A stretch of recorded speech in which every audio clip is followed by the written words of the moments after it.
Essayer de faire les observations rapidement si on peut D'accord. pour faire le post-congrès de Moroccan Society of Endometriosis and Reproductive Medicine. D'accord. Hein. Parfait. Donc, c'est bien. Alors, Qu'est-ce Charlotte, si tu permets, déjà merci pour ta présence avec nous C'est et avec tes plaisir. encouragements pour maintenir cette Nordine aussi. Merci aux participants qui sont avec nous. On va démarrer quand même par des observations. Rapidement, je demande au présentateur d'être précis et rapide parce qu'après, on a une grande discussion sur un post-congrès. D'accord. Donc, Anas, tu es prêt? Tu démarres? Oui, bien sûr. Bonjour, chers maîtres, chers confrères. Permettez-moi de vous présenter 4 cas cliniques à propos pour l'infertilité du couple. Pour la première observation,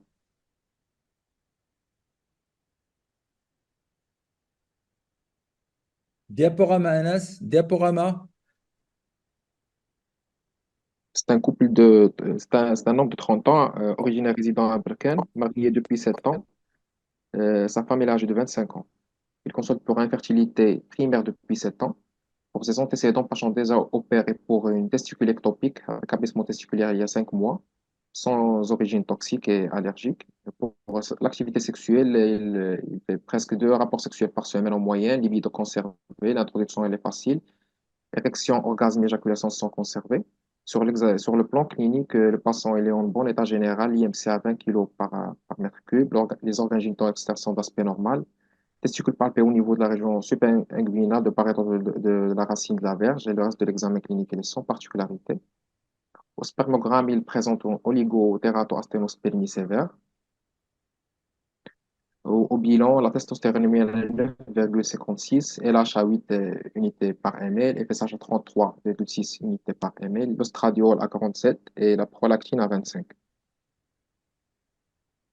À l'échographie Doppler scrotal, il présente une ectopie testiculaire pelvienne bilatérale avec un volume testiculaire dans les normes. Presque le testicule droit est de 15 ml, le testicule gauche il est de 20 ml.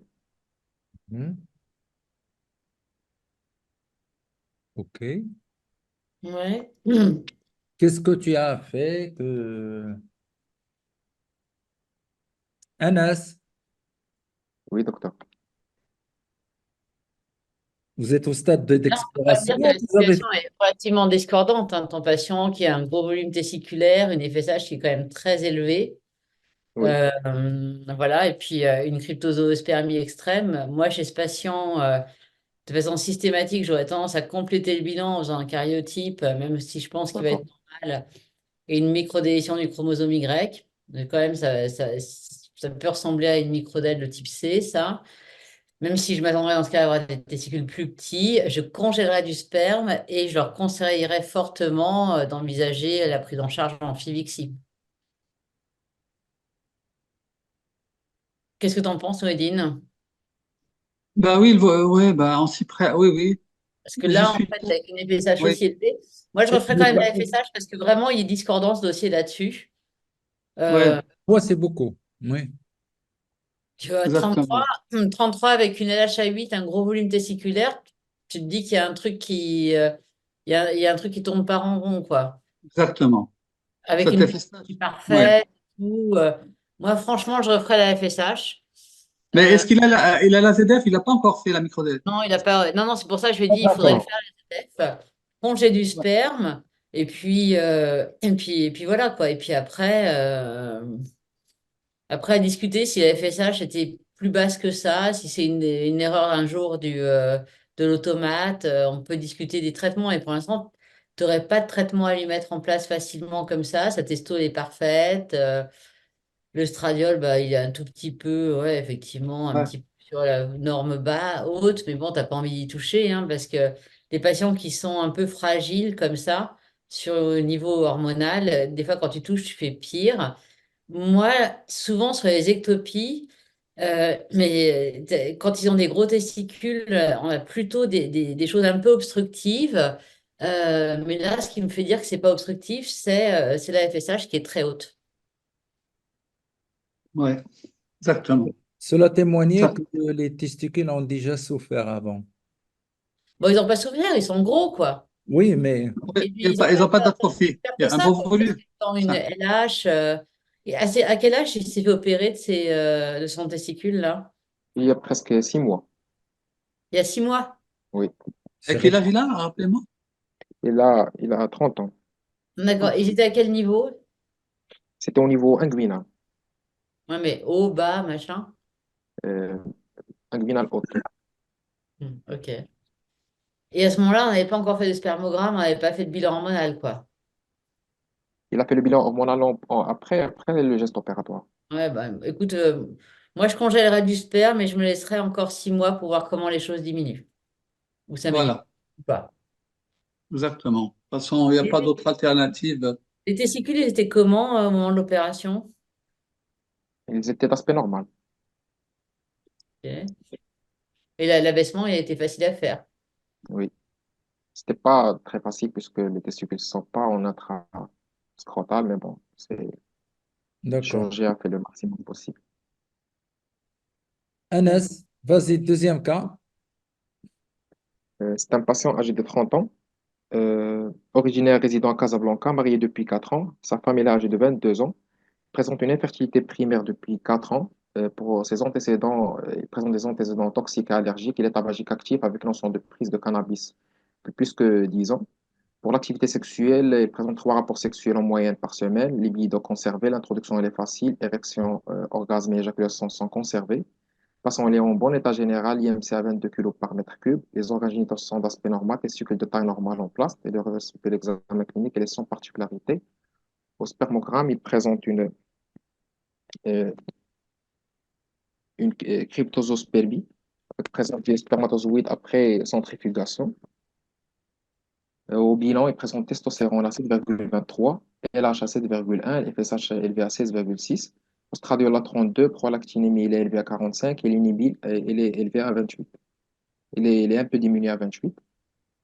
Pour l'échographie Doppler, les deux testicules sont de taille normale avec présence d'une varicocèle au niveau du côté gauche. Ouais, ok. Tu peux nous Voilà, montrer l'hormonal, s'il te plaît? Ouais. Tout ce que tu as pour l'instant? On commence par le traitement sur de sa varicocèle pour améliorer un peu. Bah, déjà, non, tu vas commencer par lui faire un cariotype à ton patient et une microdélétion. D'accord? Tu vas aussi nous donner le volume testiculaire, parce que sans volume testiculaire, tu ne peux pas réfléchir. Voilà. Ok, normal, ça veut strictement rien dire. Voilà, parce que là, typiquement, ton patient, en fait, il a une testo qui est normale, un gros volume, un volume testiculaire qui est considéré comme normal. Donc typiquement, tu es en fait à 18 cc, une FSH qui est un petit peu haute, une inhibine qui est basse.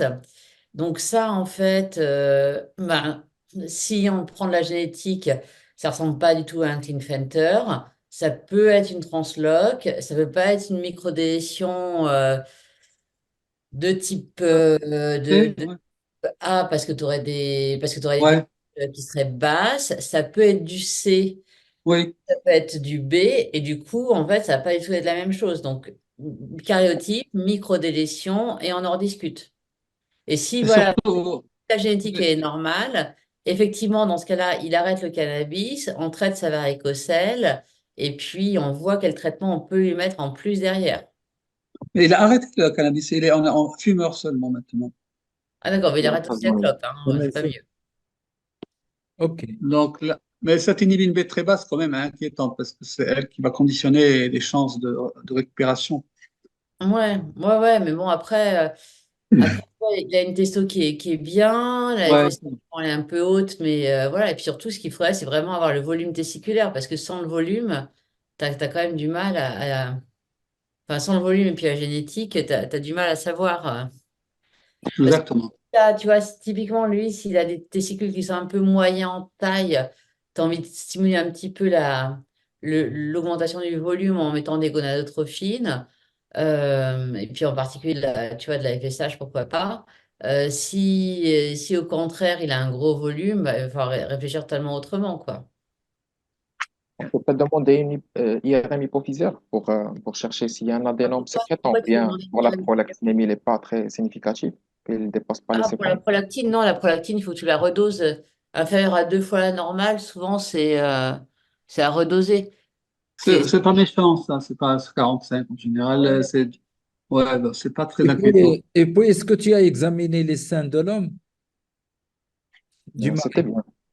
Oui, Oui, ça c'était aussi. Ah, c'est bien, c'est normal, d'accord, ok. oui, Anas, troisième Mais vraiment, question. sur tes dossiers, il faut vraiment donner le volume testiculaire parce que normal, c'est pas.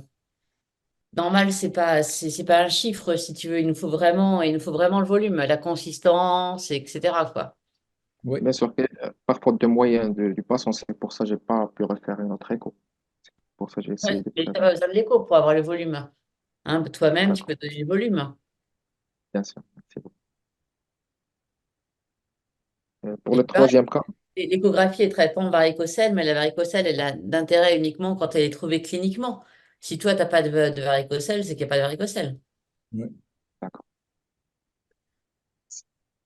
C'est Pour la le difficulté troisième cas, du truc. Si tu veux, tu ne veux pas t'appuyer uniquement sur l'échographie. En fait, elle a d'intérêt dans l'infertilité, la découverte de petites lésions infracliniques de type tumoral ou pseudotumoral. D'accord? Elle ne pose pas le diagnostic de la varicocèle. La varicocèle, c'est vraiment un examen clinique. Si toi, tu n'as pas de varicocèle, dans ce cas-là, c'est une varicocèle subclinique et l'intérêt au traitement, il n'existe pas. d'accord. Pour le troisième cas, c'est un patient de 29 ans, originaire résident à Casablanca, marié depuis 5 ans. Sa femme est âgée de 24 ans, présente une infertilité primaire depuis 5 ans. Pour ses antécédents, il est sans antécédents particuliers. L'activité sexuelle, elle est presque normale, 3 rapports sexuels par semaine en moyenne, libido conservé, introduction, érection, orgasme, éjaculation sont normaux et conservés. L'examen clinique, c'est un patient en bon état général, IMC à 20 kg par mètre cube. Les organes génitaux externes sont d'aspect normal avec des testicules de taille normale et en place. Le reste de l'examen clinique il est sans particularité. Au spermogramme, il présente une azospermie. Au bilan, il présente une testostéronémie à 5,1, un FSH à 4,7, prolactinémie à 18,52, l'inhibine à les 124 picogrammes par ml. À l'échographie, il présente testicules de taille normale et l'examen clinique presque les sans particularité ainsi que son échographie il présente une hydrocèle modérée sur le côté droit. Ce patient, on peut proposer un karyotype au moins pour voir. Oui, tout à fait. Tu vas lui faire un karyotype et une microdélétion parce que remontre-nous, s'il te plaît, le bilan hormonal. Ouais, tu vois, lui, typiquement, en fait, si effectivement le volume testiculaire, il est normal, avec une inhibine qui est pas mal, là, une FSH qui est rassurante, c'est pas toujours le truc le plus rassurant de la Terre. Donc, ça peut coller avec une microdélétion si effectivement le volume testiculaire est très bien. Donc, vraiment, demande-lui un karyotype et une microdèle. Et puis après, si ça c'est normal, et ben éventuellement, qu'est-ce qu'on peut faire? On peut essayer de stimuler un petit peu ou envisager une microthésée d'emblée. Oui. Ouais. Et le volume du sperme, il était comment? Le volume Anas, du pH du sperme, c'était comment? On avait quoi? 2,6 ml. Ouais, 2,6, pH 8. Ouais, ok, on était normal. Ok. Il faut toujours se poser la question, dans ce cas-là, si t'es pas sur de l'obstructif, hein. Les déférents, tu les as palpés, il n'y avait pas de souci. Oui, présent, oui, ils sont les en place. différences sont présents? Oui, ils sont présents, ils sont en place d'aspect normal. Ouais, parce que tu vois, ça pourrait être aussi cadré totalement avec un Micro. obstructif, ton patient, hein. Donc, n'hésite pas quand même à faire compléter par l'échographie pour voir un petit peu comment est sa prostate, son vésicule séminal. Ok. Échographie endorectale, bien sûr. Ouais, ouais, et les épididymes, ils sont pas douloureux, t'as pas de point d'appel pour une infection, tu vois, l'infection, c'est quand même une cause fréquente d'azoospermie. L'examen clinique, il est sans particularité, d'aspect normal. Les tests Oui, sont palpables. il y a Monsieur Zaï qui veut intervenir. Vas-y, vas-y, vas-y, si Zaï. Puisque les testicules sont de taille normale, ça peut éventuellement coller avec un arrêt de la spermatogénèse. Donc, est-ce qu'on ne peut pas discuter une biopsie testiculaire On va avant pas de... discuter de biopsie testiculaire qui soit faite à but diagnostique. On fait un karyotype, on fait une microdélétion, et si on doit aller faire une biopsie testiculaire, on essaye de la faire en fait dans les meilleures conditions, c'est-à-dire en ayant une testo un petit peu norme sup à 8, si on a envie de mettre des traitements, et puis surtout en étant sûr que ce patient, il soit effectivement pas obstructif, donc en ayant eu l'écho de prostate avant, et puis les déférents bien, bien palpés, bien sûr, quoi. Mais Oui, aujourd'hui, on fait je plus parle de... après un cariotype. C'est tout à fait Ouais, mais normal voilà, avec il faut déjà un faire les angiosperme. Mais est-ce biopsies. que la biopsie, elle va apporter Non, mais également la biopsie aujourd'hui, l'état de la non. spermatogénèse? En fait, aujourd'hui, la biopsie, quand on fait une biopsie, on demande en même temps une anatomopathologie pour essayer de faire avancer l'étiologie quand on est sur de l'idiopathique, c'est-à-dire cariotype normal, microdèle absente, etc. Mais en fait, on fait plus de biopsie anapathe pour savoir si on est sur un arrêt de la maturation. Oui. Parce que de toute façon, ça apporte pas d'eau au moulin au dossier. On se doute que c'est un arrêt de la maturation, vu qu'a priori, on a des testicules qui sont normaux en taille, une inhibine qui est pas mal à 125, une FSH qui est pas très élevée, une testo qui est basse. On se dit que c'est effectivement un arrêt de la maturation. Et sur les arrêts de la maturation, on sait qu'il y a un intérêt au traitement par FSH. Du coup, avant d'envisager une biopsie et un traitement, il faut vraiment qu'on finalise le dossier. Enfin, à mon sens, Oui, oui, c'est Oui, oui. mais important. Une biopsie, non, c'est jamais... je suis d'accord avec vous, mais ça peut vous donner une idée de ce qui se passe au niveau de la spermatogénèse. Mais Parce que non, mais non, les testicules ont un volume normal. Donc, non, on mais pense déjà, on n'a pas le volume. éventuellement, on pense Déjà, on n'a éventuellement pas le volume, il n'est pas noté dans le dossier. OK? Le, Oui. le- le volume, les volumes sont, le volume des des testicules, le volume est normal. Donc, on peut passer, comme vous dites, soit à une Bon, obstruction, écoutez, en soit fait, à non, mais il y a un aujourd'hui, en fait, défaut, il y a il un n'y a pas à défaut de discuter. Aujourd'hui, spermatogénèse. l'ensemble des. Non, mais à un moment, en fait, l'ensemble des guidelines au niveau international va dans le sens de faire un bilan et que l'anatomopathologie à but diagnostique n'a aucun intérêt. On se doute tous que c'est un arrêt de la maturation. Je ne vois pas pourquoi on discute de faire une biopsie pour avoir une suspicion phénotypique de l'anapathe. D'autant plus qu'on sait aujourd'hui que le testicule, c'est une zone extrêmement hétérogène et qu'on va pas avoir la même anapathe au pôle supérieur qu'au pôle inférieur. Donc voilà, ce qu'il faut, c'est vraiment avoir un dossier complet pour discuter de la suite de la prise en charge. OK. D'accord. D'accord. Anas, On allez, passe à la dernière le présentation. dernier, Donc, dernier dossier. c'est l'avant-dernier dossier. Docteur Mohamed Badri va présenter le dernier dossier. C'est le cinquième dossier. Pour ce patient-là, c'est un patient de 28 ans, originaire résident à Casablanca, marié depuis 2 ans avec sa femme, elle est âgée de 24 ans. Il présente une infertilité primaire depuis 2 ans. Le patient elle a déjà été opéré pour une appendicectomie à l'âge de 6 ans. Pour l'activité sexuelle, elle est normale, 3 rapports sexuels en moyenne par semaine, libido conservé, introduction facile, érection, orgasme, éjaculation sont conservés. Le patient il est en bon état général, il présente une obésité morbide avec un IMC à 38 kg par mètre cube, une gynécomastie, les organes gynécologiques sont d'aspect normal. Les testicules sont hypotrophiques, sont en place. Le reste de l'examen clinique, il est sans particularité. Au spermogramme, il présente une oligospermie, akinétospermie, nécrosospermie avec viscosité élevée du sperme. Au bilan, il présente testostéronémie à 1,64 nanogrammes par ml, FSH normal à 2,96, RH à 1,82, prolactinémie à 12, glycémie à jeun était normale à 0,93, l'hémoglobine glycée était à 5,5, le cortisol sérique à 8 heures du matin était normal à 234,44 nanomol par litre, et la CTH était normale à 25 nanogrammes par ml. À l'échographie Doppler testiculaire, il présente une hypertrophie testiculaire bilatérale avec un volume de 6 ml à droite et 7 ml à gauche. OK. Mhm. Super. Là, ton écho, elle est top. Ben lui, typiquement, tu as un patient qui a un hypogonadisme hypogonadotrope. Primaire. Donc lui, tu vas pouvoir le stimuler. Hypogonadisme, c'est primaire d'origine testiculaire, vu le Non, non, volume. lui, c'est pas testiculaire, c'est hypophysaire. Tu vois, tu as une FSH qui est basse, une LH qui est basse, et Oui, du coup, tu as une testo qui est basse.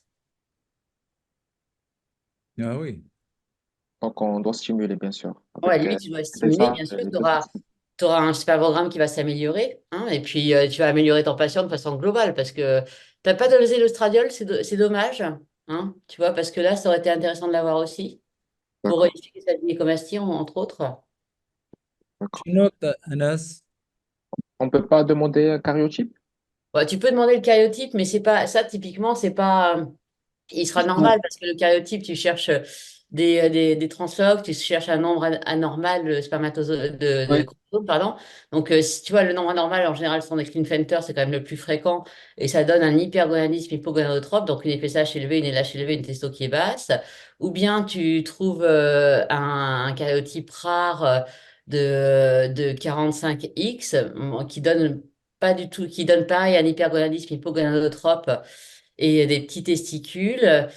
Et puis, tout ce qui va être translocation, ça va te donner des oligospermies un peu importantes comme ça, mais avec des bilans hormonaux qui sont normaux, donc une testo qui est normale. Donc, tu peux pas demander le karyotype dans le cadre de la prise en charge de ton patient, mais tu peux penser que dans 99% des cas, il va être normal. Donc, on peut avoir un syndrome de Klinefelter avec un oligospermie. On peut pas toujours avoir Alors, tu une. peux avoir un centre de Klinefelter avec une oligospermie, mais pas avec une FSH normale. voilà. D'accord. En général, c'est un Les hypergonadisme. Klinefelter à 18 ans, en général, ils ont une oligo. C'est pour ça qu'on essaie de les dépister tôt pour les faire congeler tôt. واخا D'accord. Exactement. Ouais, il faut que tu Merci beaucoup, essayes docteur Charlotte. de vraiment de les mettre dans des cadres nosologiques assez clairs, en fait, à partir avec le volume, la testo, la FSH, et puis te dire, bah, là, je suspecte tel ou tel truc. OK? D'accord. D'accord. Super. Merci. Merci beaucoup, docteur Charlotte. Merci beaucoup, docteur Chappé. Merci beaucoup à tous les intervenants. On passe Allez, à docteur Ouad Badr pour le dernier dossier. allez, Badr, vas-y, arrête le partage chez toi, Anas. Et bonsoir tout le monde. Badr, c'est déjà ouvert, vas-y. Je partage mon écran.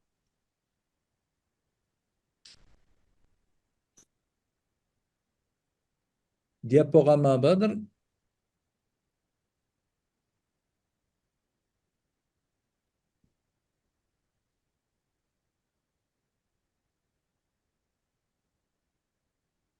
مرحبا بك, c'est Badr, vas-y. Alors, merci beaucoup. Alors, bonsoir tout le monde. Honorable présence, permettez-moi de vous présenter le cas d'un médecin qui est âgé de 40 ans, qui est divorcé depuis 2 ans, selon ses dires, à cause de l'infertilité, donc qui est résident à Fès. Donc, il a subi une scléro-embolisation pour une varicocèle gauche le mois d'avril 2023, avec mise en place d'un coil et une mousse sclérosante. Au bilan initial, il avait une varicocèle gauche infraclinique, au spermogramme, une asténonécrotératospermie et à l'écho, une varicocèle gauche grade 2 à 3. Donc, l'histoire de maladie actuelle remonte à 15 jours en post-op par l'apparition d'une douleur épididymotesticulaire gauche localisée d'installation aiguë avec hyperesthésie du testicule homolatéral sans signe inflammatoire en regard, ni autre signe associé. Donc, un traitement antibiotique probabiliste a été instauré à base d'ofloxacine et un mois d'INS sans nette amélioration clinique. Le bilan infectieux avec l'écho-doppler testiculaire ont été demandés mais revenant normaux. Donc, l'évolution de la maladie a été marquée par la persistance de la douleur qui est devenue chronique et invalidante, d'intensité variable au cours de la journée, allant de 1 le matin jusqu'à 3 à 4 l'après-midi et le soir, et soulagée la nuit, déclenchée le plus souvent par une position assise ou en décubitus dorsal, testicule gauche qui est très sensible à la palpation. Oui, Donc, devant ce tableau clinique, le diagnostic d'une douleur neuropathique a été retenu. Un traitement par antidépresseur tricyclique et gabapentin a été instauré et maintenu pendant 6 mois avec une légère amélioration clinique. Donc, cliniquement, le patient il est en bon état général, les organes génitaux externes d'aspect normal, pas de varicocèle. Les testicules sont en place de volume et de consistance normale, avec présence d'une douleur déclenchée à la palpation du sillon épididymotesticulaire gauche et un testicule gauche qui est sensible. Donc, l'écho-doppler pré-op, elle montrait une varicocèle gauche classée grade 2 avec des testicules de volume normal et le spermogramme préopératoire montrait une nécro-hétératospermie. Donc, l'écho-doppler post-opératoire réalisé le mois 9 2023 montrait une varicocèle gauche thrombosée avec les deux testicules qui sont de taille normale et le dernier spermogramme qui est strictement normal. Voilà, le patient, il a réalisé une IRM abdominopelvienne qui est revenue également normale. Donc, le souci chez ce malade, c'est la douleur testiculaire à gauche qui est devenue chronique et invalidante. Et non, moi, je comprends pas, en fait. Il était pas douloureux avant Voilà. l'embolisation. Il a fait Voilà. emboliser 15 La jours douleur, après. c'est post-op. Et ça fait combien de temps que ça dure, cette histoire? Ça fait presque un an. Il a été opéré le mois 4 2023. D'accord, ok. Voilà. Bon, déjà, il a une amélioration de son spermogramme, c'est pas pire. Oui, Ensuite, elle fait pas tellement neuropathique, tu es d'accord, cette douleur, en fait, parce que c'est une douleur qui est plutôt en fin de journée, améliorée oui, quand c'est en position couchée. Donc, on peut se dire que c'est pas très neuropathique, ça, non? oui. Ben, dans ce cas Sauf que précis, il faut éliminer une névralgie pédonale, hein. Ouais, ouais, tout à fait, hein. Il fait quand même pas, voilà, donc on peut penser à une névralgie pudendale, on peut penser aussi de temps en temps à une petite irritation des psoas par le coït et puis par la colle. Oui. C'est pour ça que des fois c'est intéressant d'avoir les images pour voir s'il n'y a pas des petits signes inflammatoires autour de la mise en place des veines et puis du coït. Il est soulagé par la D'accord. gabapentine, etc. Oui, Ouais, moi j'aurais tendance à oui, il est compléter quand même légèrement par une IRM soulagé. pelvienne, hein, tu vois, quand tu penses à. Et les critères de Nantes, là, sur la douleur, ils Ben, sont. oui, il y a, les critères, ils sont là, pas mal. Et donc, il y a la douleur, il y a la position, Hmm. Oui, c'est Parce que un le critère majeur. ouais, Oui, alors la question qui se pose maintenant, est-ce que le toucher palpé de l'épine sciatique réveille la douleur ou non? Et puis procéder à une infiltration des nerfs pudendales sous scanner. ouais. Enfin, moi, voilà, parce que souvent, les douleurs scrotales ne sont pas des douleurs qui sont directement en rapport avec Voilà. C'est des douleurs le qui peuvent être testicule. projetées. Donc, moi, j'aurais tendance effectivement soit à penser à une compression du pudendal, soit à penser à une douleur un petit peu irradiée du psoas pour expliquer pourquoi il est mieux la nuit et pourquoi il n'est pas bien en position assise et puis debout, quoi. Oui. Il faudrait vraiment lui faire une IRM pelvienne et je pense que si Monsieur M. Cherki peut le voir en fait pour savoir, parce que c'est le spécialiste a priori maintenant de la névralgie pudendale, ce serait pas mal. D'accord. Voilà. d'accord. Merci. Donc, D'accord, merci beaucoup. on parlera par la suite. D'accord. Alors, Nordine, tu es prêt? Oui, oui. Alors, Donc, s'il te plaît, Mohamed, arrête Oui, le partage. tout de suite. Merci beaucoup. D'accord. Alors, on très va bien. passer maintenant avec Dr. Louanjli pour nous faire un petit résumé ou un post-congrès de le MCSERM, c'est-à-dire Moroccan En fait, Society for... Vas-y, Nordine, si tu veux. ouais, ouais. Alors, pour un petit rappel, donc c'est quand même que c'est euh, expliqué. Ah, bah voilà, ta diapo explique tout. Tu n'as pas mis la. Ouais, Tu as en mis le fait, 3, c'est le 18 novembre 2023 à Essaouira. En fait, il y a eu deux congrès. En fait, c'est peut-être pas une bonne idée de grouper dans un Pas grave, best-of de c'est deux bien. congrès. Ça fait beaucoup de données. J'ai essayé quand même d'être assez concis, mais bon, ça a pris beaucoup de temps, c'est pas grave, hein. Donc, c'est pas grave. C'est toujours un plaisir de t'écouter, hein, donc Ouais, exactement. Alors maintenant, rapidement, moi, je vais aller assez vite, quoi, parce qu'il y a beaucoup de choses, c'est vrai, qui sont déjà connues. Le premier topo, bien sûr, c'est Dr. Métors, le biomarqueur lymphocytique masculine. Ça m'a un peu frappé parce que ça a quand même résumé un certain nombre de marqueurs, une revue assez exhaustive quand même des marqueurs qu'on peut trouver.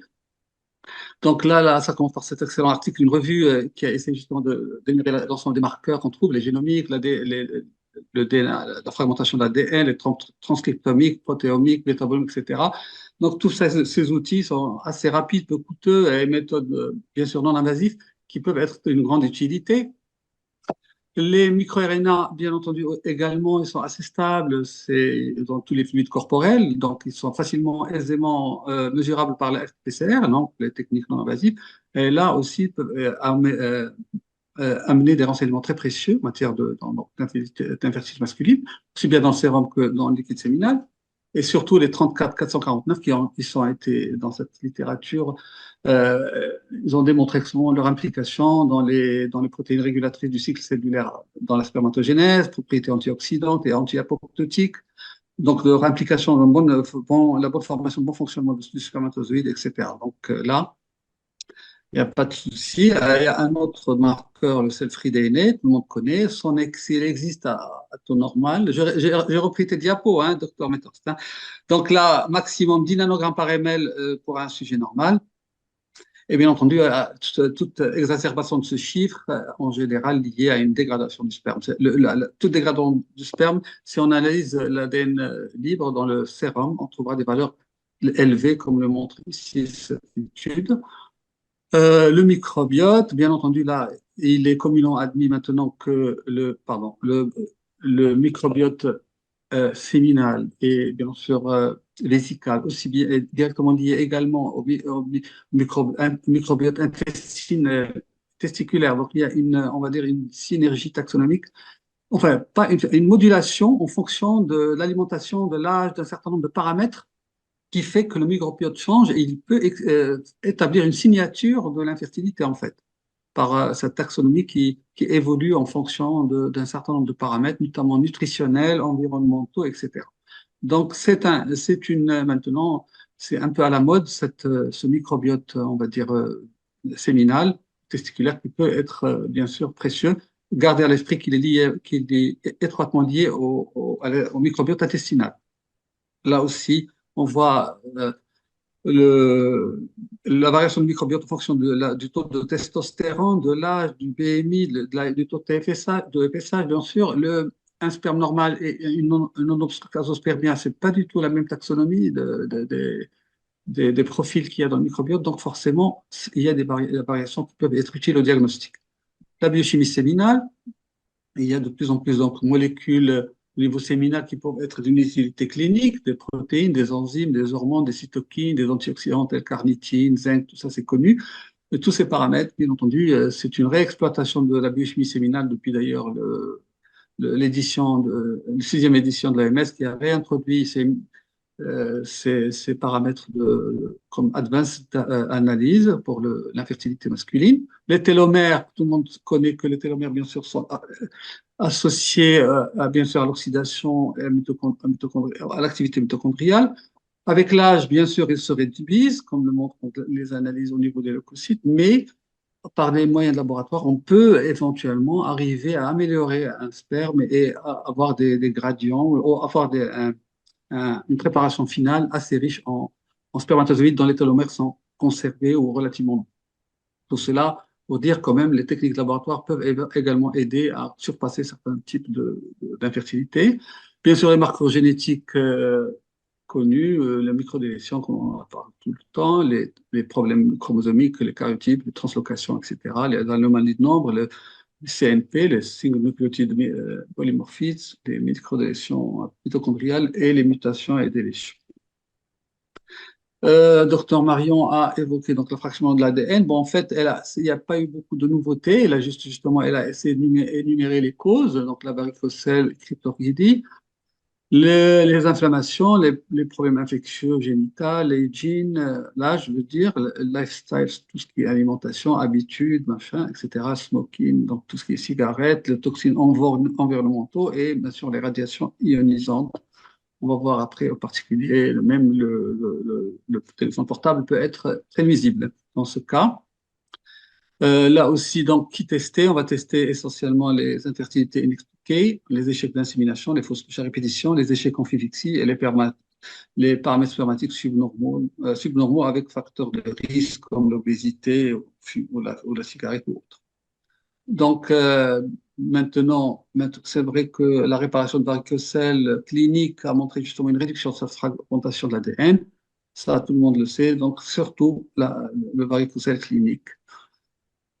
Bien sûr, il y a des méthodes de sélection. Quand on a des fragmentations élevées au labo, on est confronté à des situations où on doit travailler avec des spermes très altérés, une fragmentation altérée. Donc, il y a plusieurs techniques. Il y a actuellement la technique de fixation il y a l'uronane, la technique de chip, c'est-à-dire de microfluidique qui permet de sélectionner en fonction de la taille, de la petite taille de la tête. En fait, c'est la condensation de la chromatine bien condensée. L'IMSI, bon, on n'est plus à la mode, non, mais le Pixie et le Fertile Chip, quand même, sont toujours à la mode.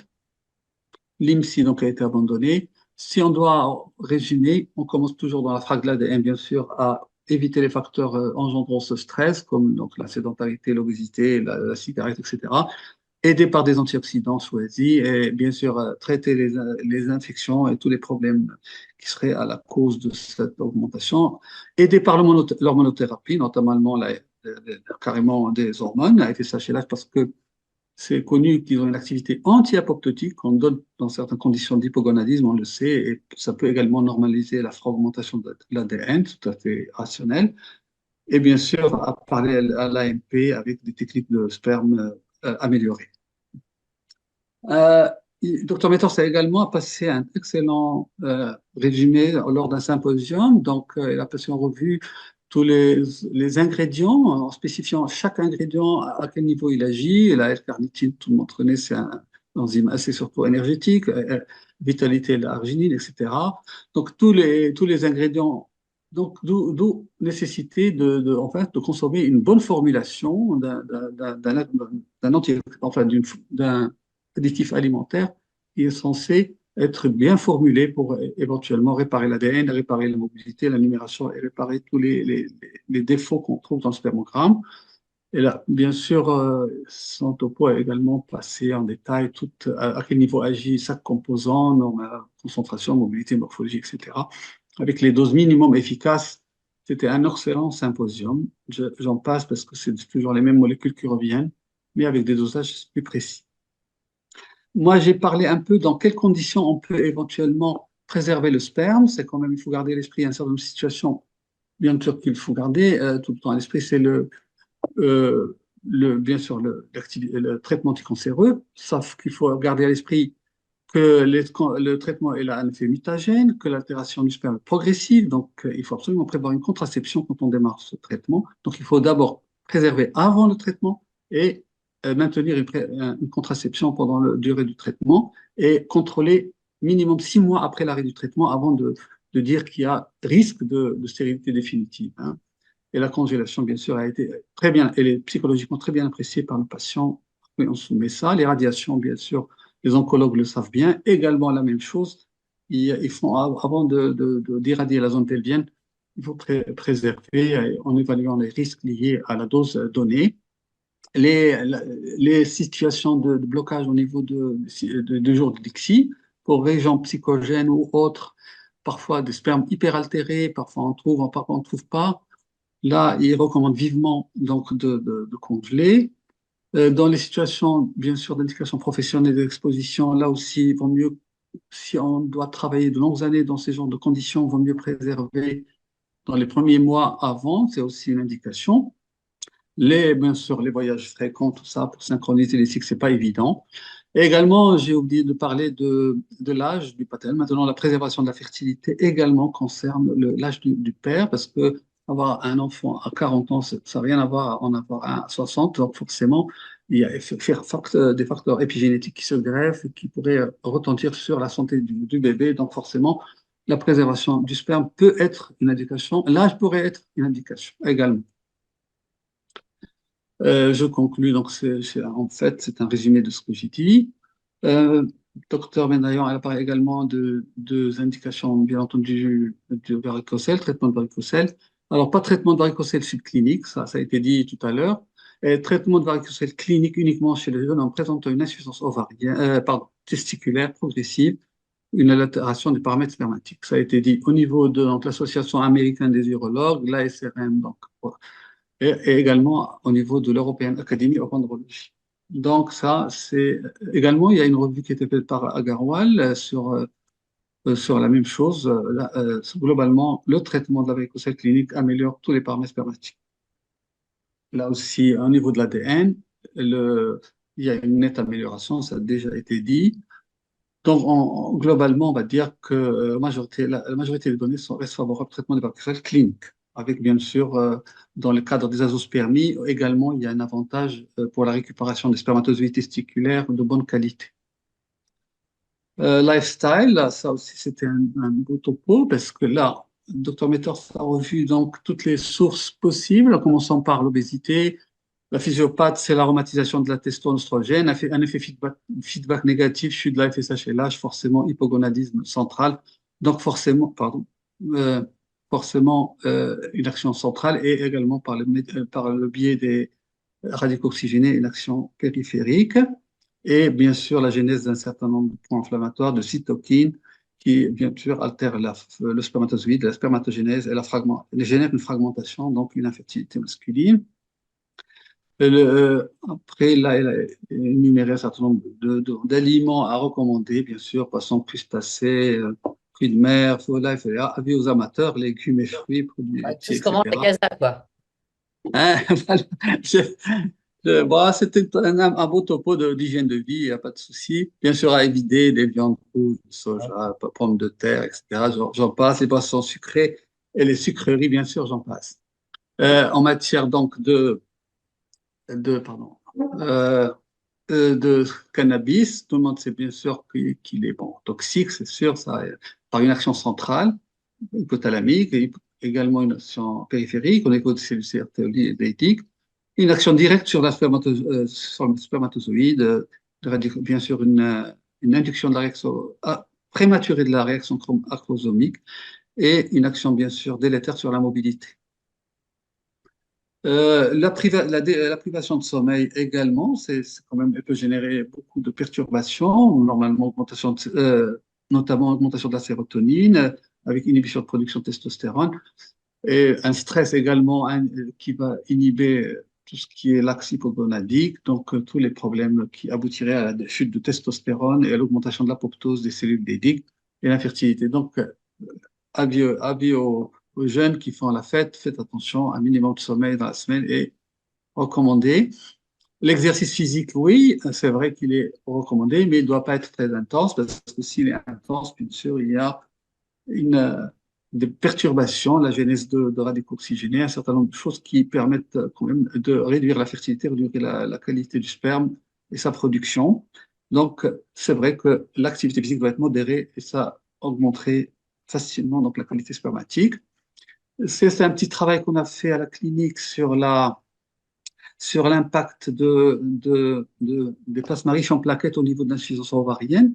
Je sais que, bon, c'est pas de l'andrologie, mais c'est quand même important de dire qu'on a parfois, on se bat pour améliorer la qualité du sperme et qu'on a très peu d'ovules et c'est très gênant parce que, bon, la plaquette, c'est un petit agrégat, qui est un petit fragment qu'on trouve dans le sang, qui est très riche en un certain nombre de facteurs, hein, des facteurs angiogéniques, des facteurs autres. Donc forcément, ces facteurs ont montré leur effet favorable au niveau donc, de réveil d'un certain nombre de follicules quiescents.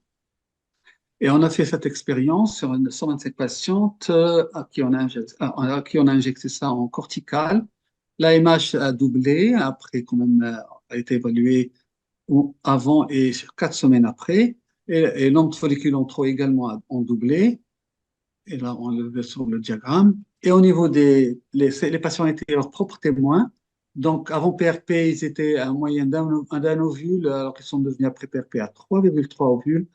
Et la conciliation, tout ce qui est annulation de cycle, presque 40% avant PRP, rien que 17% après. Et la qualité embryonnaire évaluée par le clivage précoce était 2 fois plus après. Donc forcément, on a noté justement que c'est un petit plus qui peut être utile dans les insuffisances ovariennes précoces chez la femme jeune. Il n'a pas eu de résultat avec la femme en préménopause. Alors ici, l'endométriose et les cell-free DNA. Ah, bon, bien entendu, là, qu'est-ce que c'est que le DNA? Cell-free DNA, c'est un ADN libre impliqué dans des conditions physiologiques comme l'apoptose, etc., le stress oxydant, mais il peut être impliqué dans des conditions, bien sûr, pathologiques comme le trouble infectieux, le stress oxydant intensif, la fertilité, le cancer. Normalement, il ne doit pas être en grande quantité, il ne doit pas dépasser les 250 nanogrammes par ml. Elle est gérée par une endonucléase dans le sérum et bien entendu, sa sensibilité et sa spécificité est quand même relativement faible parce qu'il peut être généré par beaucoup de pathologies, donc on ne peut pas le rallier à une pathologie particulière. Donc ici, ils ont, dans l'étude que Dr Zaharoui on a menée, on a essayé justement de repérer des parcelles, un certain type d'ADN libre correspondait effectivement à 15 gènes. Et ces 15 gènes, effectivement, étaient liés fort probablement à l'endométriose. C'est pour cela qu'ils ont essayé dans cette étude, les auteurs, nous ont juste ont donné les prélèvements sanguins de ces patients au stade 4 de l'endométriose. Et justement, sont en train de publier une corrélation de ces gènes qui produisent ces fragments d'ADN particuliers avec l'endométriose. Mais maintenant, c'est vrai qu'il faut une étude à grande échantillon. Elle n'est pas terminée, il faut un grand échantillonnage pour l'étude. Ici, bon, le test non invasif de l'endométriose, bien entendu, au départ, l'endométriose était surtout diagnostiquée par tout ce qui est sonographie, IRM, chirurgie, donc avec des limites au niveau de la spécificité et de la sensibilité. Mais des biomarqueurs sont arrivés au fur et à mesure sur le marché. Donc, ça peut concerner des facteurs de croissance, des glycoprotéines, des facteurs donc, angiogéniques, apoptotiques, etc., des hormones, voilà, des facteurs immunologiques, cytokines, compléments, anticorps. Bon, il y a beaucoup de facteurs qu'on a essayé d'exploiter pour en sortir un test diagnostique. Mais bon, c'est l'arrivée du microRNA, certains types de microRNA qui ont essayé de clôturer le dossier en donnant justement une signature phénotypique des mécanismes physiopathologiques de cette maladie, et avec possibilité même de repérer ces microRNA au niveau de la salive. Et donc, on va dire, les études se sont multipliées, les publications également, et maintenant il y a même un test sur le marché avec une bonne spécificité, une bonne sensibilité, avec une détection très précoce. Il est validé sur une grande cohorte et il est assez consistant avec, vous voyez, une spécificité de 100%. Il s'agit exactement de 109 biomarqueurs de microRNA qui sont justement impliqués dans ce test. Et bien sûr, ça s'appelle de test qui, chaque fois que c'est équivoque, il peut rendre service. Il peut être utile également pour tout ce qui est suivi de cette maladie, même en post-traitement chirurgical. Docteur, donc, avait en charge de la spermatogénèse et les facteurs environnementaux, donc qui était présenté par Dr Kubiro. Passé en revue un certain nombre de facteurs, donc le tabac, l'alcool, le cannabis, la chaleur, les ondes électromagnétiques, les pesticides. Le cannabis, c'est presque 4000 substances toxiques. Le cigarette, pardon, c'est presque 4000 substances toxiques. Nicotine, bien sûr, plomb, cadmium, etc. Et j'en passe.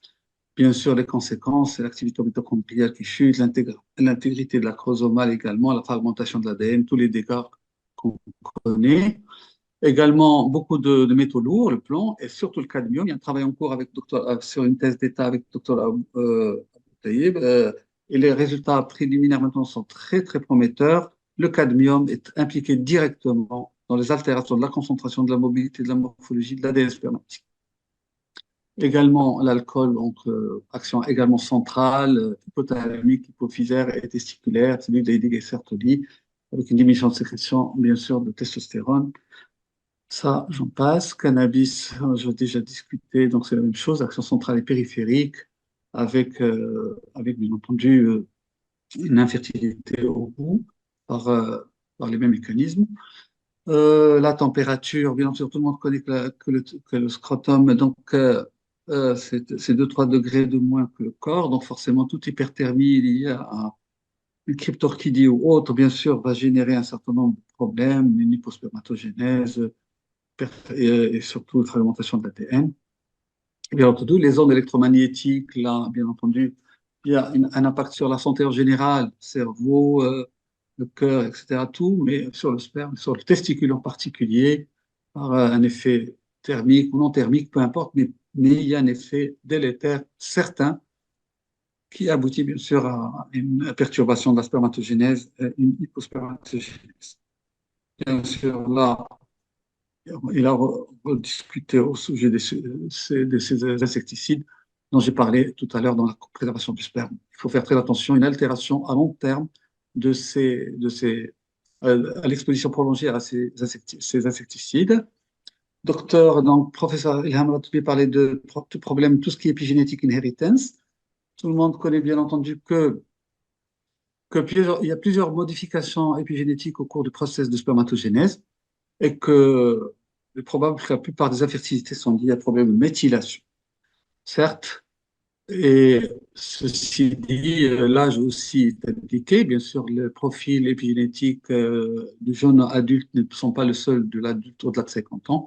De même que la méthylation de l'ADN étant le mécanisme le plus étudié, certainement il y a des profils hypométhylés en fonction de l'environnement, des conditions de vie, etc. Donc, forcément, l'épigénétique est hyper intriquée avec l'âge, avec le lifestyle également. Donc, forcément, la même chose chez la femme, donc l'épouse. La reprogrammation épigénétique est un événement critique pour la compétence des ovocytes qui se développent. Et la modification épigénétique exerce un effet important donc, sur le contrôle de la mort programmée, tout ce qui est mécanisme d'apoptose naturelle qui fait que le pool de ces ovules offre un certain nombre de cycles dans la vie de la femme. Bien sûr, la conséquence sur le bébé, couplée au lifestyle, aux maladies sous-jacentes probables et à l'environnement, ça générera chez l'enfant un certain nombre de maladies métaboliques, probablement vasculaires ou par des maladies d'empreinte. Là, c'est un peu plus du laboratoire. C'est quand on veut au laboratoire bien faire pour donner maximum de chance à la fécondation in vitro.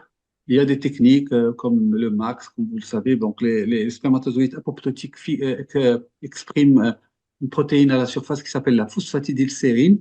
Et on essaie de la capter par un système ce qu'on appelle un tube magnétique couplé à l'annexine 5 qui se lie à cette phosphatidylsérine et ne laisse passer que les spermatozoïdes qui sont non apoptotiques, c'est-à-dire à ADN non fragmenté, donc forcément de meilleure qualité.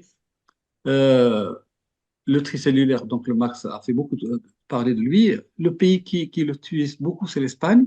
Il publie beaucoup dessus et ils disent qu'il y a des résultats spectaculaires dans l'ICSI quand les facteurs masculins est identifié, qu'on ne peut pas attendre le traitement, donc on peut éventuellement sélectionner par ce biais-là.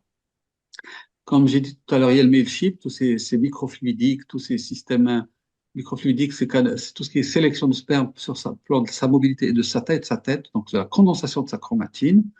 Et bien sûr, là, il y a une étude qui a montré que le microfluidique permet de sélectionner des spermes très peu fragmentés, donc très, très fiables pour tout ce qui est procédure d'ICSI.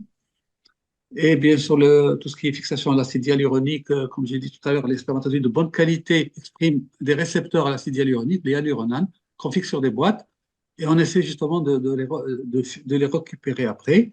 Ces spermatozoïdes, en général, ils ont une maturation terminée, ils n'expriment pas de reste cytoplasmique, il y a l'échange histone-protamine terminé, présente le moins de dommages d'ADN, ils ont un acrosome intact, une morphologie normale. En fait, c'est ce qui est rêvé pour un micro-injecté. Ce genre de profil, on a de très beaux embryons avec ce genre de profil. L'IMSI n'est plus à la mode, bien qu'il y ait encore quelques publications.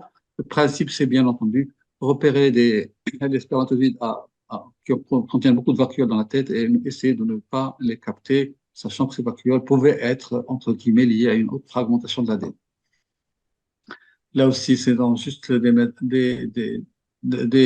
va dire des Cochrane Review qui ont justement montré qu'il n'y avait strictement aucun intérêt de continuer à utiliser l'IMSI. Là, bon, le quality management de cet auteur a parlé essentiellement de la formation. S'il vous plaît, les personnes qui travaillent dans des labos de fécondation in vitro, pensez à des mises à niveau, pensez à des formations, pensez à des programmes continus, surtout pratiques, pour évaluer un peu votre niveau et donner le meilleur de chance aux patients. Et je vous remercie. Merci Nordine. Merci beaucoup, c'était passionnant. Merci. Ah oui, hein, C'était pas un peu long, c'était c'était un pas long. marathon. Oui, oui, tu as bien résumé et c'était très bien. Donc, Merci. merci, tu as bien souligné la formation. Bah, pas uniquement les gens qui travaillent au laboratoire, même nous, les cliniciens, tout ça aussi, hein. On a Oui, aussi mais, besoin des oui, mises mais à jour et des oui. formations. Ah oui, Non, donc, mais il faut continuer. l'auteur a parlé de formation pratique, c'est-à-dire que il faut que les gens ça soit fluide entre les mains, tout ce qui est, parce que là, malheureusement, on voit pas, parfois, le processus d'habilitation n'est pas terminé dans un programme d'intégration de quelqu'un, il est déjà opérationnel, il s'entraîne sur le tas. On voit ça de temps en temps, parce que c'est dommage qu'il n'y ait pas un programme d'apprentissage. Maintenant, je vous donne un exemple. Moi, on me demande, venez s'il vous plaît visiter notre centre, on est en train de le faire. Quand j'arrive, je dis d'accord, mais vous savez, un embryologiste, c'est 1 an de formation. Où est-ce qu'il est? Ah non, il n'est pas encore recruté, alors qu'il veut compte ouvrir dans 3 mois. Il y a un problème. Donc, c'est ça, ce genre de choses qu'il faut corriger, en fait. C'est ça le problème. C'est ça, c'est tout. Oui, oui. Mais même si tu vois, même si c'est quelque chose de très technique, l'embryologie et la spermiologie, et enfin la FIV de façon globale, et c'est vraiment enfin, tu vois, des vrais techniciens qu'il faut prendre, quoi. On ne peut pas s'imaginer que c'est juste le miracle comme ça qui arrive d'un coup. C'est effectivement important d'avoir une équipe comme tu as, super rodée, qui travaille bien, qui se met à jour en permanence. Oui. Voilà, bah, c'est bon, Comme moi, dans un bloc, justement, juste etc., pour... hein. C'est pareil. Exactement, exactement, exactement. Donc voilà, il y avait d'autres thématiques, bon, j'ai laissé de côté pour ne pas faire très long. La prochaine fois, je reprendrai un courrier par un, pas deux. Excusez-moi, Ah, excusez-moi une question. Oui. Excusez-moi. Premièrement, Nogdin Tabakallah Ali, comme toujours très brillant. Charlotte, que je salue vivement et je Bonjour. remercie énormément. Ça va. Merci beaucoup. Juste, j'aimerais bien ajouter une chose, si vous permettez. C'est la cigarette électronique qui est devenue à la mode en croyant qu'elle est moins nocive que la cigarette normale. Alors que selon, je crois, les dernières bibliographies, et je crois, selon sur la spermatogénèse, elle a un impact mauvais plus que la cigarette. Qu'en pensez-vous? En fait, grosso modo, les études elles ont été faites sur modèle animal. Et effectivement, alors on ne sait pas si c'est pire, en tout cas, c'est pas ça, ce qu'on sait chez Animal, c'est que la cigarette électronique, ça va altérer la spermatogénèse, ça va créer de la fibrose. Pour l'instant, en fait, chez l'homme, on n'a pas vraiment d'études qui disent quoi que ce soit, surtout qu'à chaque fois, c'est jamais le même type de cigarette. Après, il y a toute la difficulté aussi de ce qu'on met en fait dans ces cigarettes, d'où ça vient. De toute façon, c'est aussi de la combustion sur du plastique. On sait que le plastique, c'est pas vraiment ce qui est le meilleur pour la spermatogénèse. Donc, en tout cas, ce qu'on peut dire, ce qu'on conseille aux patients aujourd'hui, c'est de ne pas remplacer un truc qui est mauvais par un truc qui sera sûrement pire.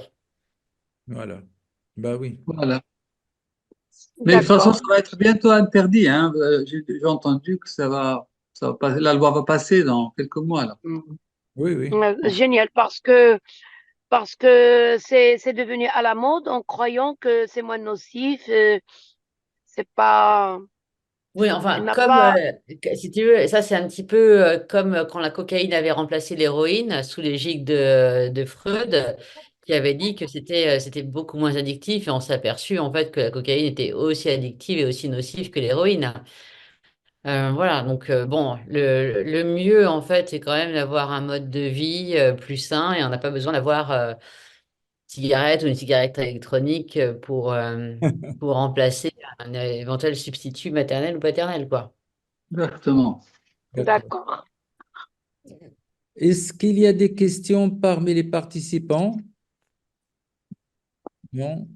Et cette intervention d'aujourd'hui a été enregistrée, professeur Chakri. Inch'Allah. Oui, Ce je sera pense. génial. OK. Oui, Parce c'est que bien. les cas cliniques étaient très intéressants Effectivement. et ça a résumé beaucoup de choses. Oui, oui. D'accord. Alors, bah, écoutez, je pense Euh, Avant de terminer, je demande aussi, donc il n'y a pas que, c'est un staff d'infertilité, cela veut dire qu'il concerne l'homme et la femme, et je demanderai à nos amis gynécologues aussi, dans leur congrès, il y a aussi de l'infertilité, ils sont invités à utiliser, donc, si vous voulez, cette page ou cet affichage et ils sont le bienvenus donc de profiter de notre Zoom et de notre technicité dans les prochains staffs. Évidemment, ça va être gratuit pour eux. Donc, il n'y a pas de frais. Voilà. Donc, je remercie les Charlotte, Nordine, je remercie tous les participants. Je remercie nos jeunes hérologues qui ont présenté des cas cliniques intéressants, Absolument. ainsi que leur chef, le professeur Abou Taïeb, et le centre d'andrologie de la faculté de médecine de Casablanca, dans lequel il y a beaucoup de travaux en cours actuellement, et sûrement ils vont nous ramener des résultats intéressants et qui feront l'objet d'articles et de présentations. Donc, Il y a docteur Zahi qui veut parler. oui, Est-ce vas-y, vas-y. est-ce que les cas qu'on présente dans les webinaires et les présentations de cas, on donne un avis, le professeur Charlotte, etc. Est-ce qu'on reprend ces patients pour voir le devenir? Parce que Oui, j'ai vu des patients à qui on a proposé une cure de varicocèle et qu'on retrouve 1 an, 2 ans sans résultat. Parce que ce qu'on veut, c'est avoir des résultats au niveau du couple, qu'elle soit enceinte, et bien avec après les 2 ans. Est-ce qu'on peut reprendre, par exemple, je ne sais pas moi, une vingtaine, une trentaine de cas qui ont été déjà étudiés, à qui on a proposé telle chose et telle quelle a été conduite. l'évolution. Ça, c'est la première des choses. La deuxième, la varicocèle, quand il y a une tératospermie seule, c'est-à-dire elle n'est pas accompagnée, la cure de varicocèle ne corrige jamais la tératospermie. Ça, c'est connu. Il ne faut pas voir tératospermie avec euh, varicocèle. Il faut absolument faire la cure. Elle n'arrive pas, ça n'a rien à voir avec la tératospermie. Et puis lorsqu'on a, et ça je m'adresse à Sénordine, une cryptozoospermie avec quelques spermatozoïdes où on ne trouve pas d'étiologie, on a donné des traitements, on peut se permettre quand même de faire des ICSI. Tu peux de temps en temps, comme moi, travailler avec une dizaine de spermatozoïdes. L'essentiel, c'est qu'ils soient mobiles. La crypto, ce n'est pas une akineto. Qu'est-ce que tu en penses? Non, je n'ai rien contre la crypto. La crypto, bien sûr, pour peu qu'on trouve des spermatozoïdes. Sauf que maintenant, il y a un certain nombre de travaux qui ont montré que dans les cryptos, ils préféreraient, je parle au conditionnel, le sperme testiculaire pour des raisons de qualité de l'ADN, etc. Ça n'a pas été, on va dire, prouvé, mais maintenant, il y a des techniques je dirais, de clearance spermatique, comme ça a été cité sur plusieurs congrès, qu'on peut éventuellement, en faisant plusieurs émissions dans la semaine et 2 émissions le jour de l'ICSI, avoir la même qualité que le testicule. Donc, forcément, du moment qu'il y a un peu de mobilité qui témoigne d'une vitalité, on peut faire cette clearance et ne pas être obligé d'opérer cette personne. Et c'est pas sûr de trouver le problème dans les microthésées liées à une crypto sévère. Parfois, on ne le trouve pas parce qu'on ne tombe pas sur la zone qui sécrète. Et c'est une indication au moment du diagnostic d'une congélation, absolument, parce que on peut être obligé de revenir sur les paillettes le jour de l'ICSI. Même si Oui, on ne veut pas en travailler avec, mais au moins on a la sécurité. Et ça, il faut éduquer les médecins à envoyer à la congélation une fois qu'on trouve ça. Après, une édition spermatique, toujours cette notion oui. d'édition spermatique qui revient. D'accord. Qu'est-ce que pensent les virologues? Je ne sais pas. Ben, Nordine, là, j'évoque un cas que tu as déjà vécu avec nous. Tu te souviens, il y a, je crois, en 1999, on a un staff à la clinique Les Iris. Et puis, donc, il y avait un atelier avec Smith et toute l'équipe. tu te souviens, inaso. Et chez le même patient, on a fait 20 biopsies et on n'a rien trouvé le jour où la femme a été stimulée. Non, Donc, mais ça, c'est un autre problème. non, Oui, ça. ce que je veux dire, chaque fois qu'on peut congeler, il faut congeler. Ça, c'est Et si on a quelques spermatozoïdes, il faut les utiliser. Et Voilà. puis, pour la PRP Nordine, il faut absolument que tu essaies de lutter contre les gens qui font, enfin de lutter, de parler avec les gens qui font des PRP aux femmes de 42 ans. Même si tu as une AMH qui monte, tu n'as que des dégâts, tout simplement. Pour la patiente qui a une insuffisance ovarienne primitive, par exemple, jeune, l'essentiel, c'est de la mettre sous œstroprogestatif, 6 cycles œstrogène plus progestatif, et on a parfois des grossesses spontanées. Donc, la PRP chez une femme de 42 ans, parfois, vous avez de la chance, l'AMH change en fonction du laboratoire, mais le résultat est négatif. Et donc, il faudrait peut-être dire à ces gens-là qui font de PRP à tort et à travers. Oui, bon, oui. Toutes les préménopauses, c'est-à-dire enfin, ça ne marche pas du tout. C'est la femme jeune en insuffisance ovarienne primaire, enfin, c'est ça le problème de ces femmes-là. C'est ça qui fait que ça, on a quand même, si on récupère 3 ovules au lieu de 1, avec 3 ovules, on peut aller loin. On peut sélectionner, on peut se permettre de rater un à la fécondation, etc., etc. On Oui, peut, oui, chez la jeune. voilà. Et qu'est-ce que tu en penses de la reprise des cas qui ont été discutés, à qui on a proposé telle ou telle attitude et que ça reste toujours la même chose? Si on peut reprendre ou dire, voilà, eh ben c'est très bien, ils ont bien fait, ce qu'on leur a dit a donné des résultats. Voilà ce que je voulais savoir, parce qu'on revoit des cas qui ont été étudiés, à qui on a fait telle chose, et ça reste. Par exemple, pour les traitements hormonaux, il y a des gens qui font 3 mois et qui s'arrêtent. Il y en a d'autres, comme Jean-Noël Hugues, il dit 3 mois, 6 mois, 9 mois. C'est énorme sur le plan coût des traitements. Et il faut mettre ça au clair et au point, s'il te plaît, Louanjli. Oui, oui, on va essayer de faire un suivi avec ces staffs. On va essayer d'archiver les dossiers et de revenir. Oui, oui, c'est bien, mais c'est ça un peu le travail aussi de Dr. Mcharpi. C'est ça aussi. Il va essayer de voilà. nous dire. Je réponds Césaïe. Donc, par rapport à tous ces dossiers, il y a le professeur Abou Taïeb qui a responsabilisé Dr Kibiro dans ce sens et on va essayer de revoir les cas qui ont étudié et quel est le devenir et qu'est-ce qui est devenu par la suite. Ça, on va le faire, Inch'Allah. Donc, on est en Shukran. train de le faire. Merci beaucoup, Slim Sarki. On compte sur toi. Shukran.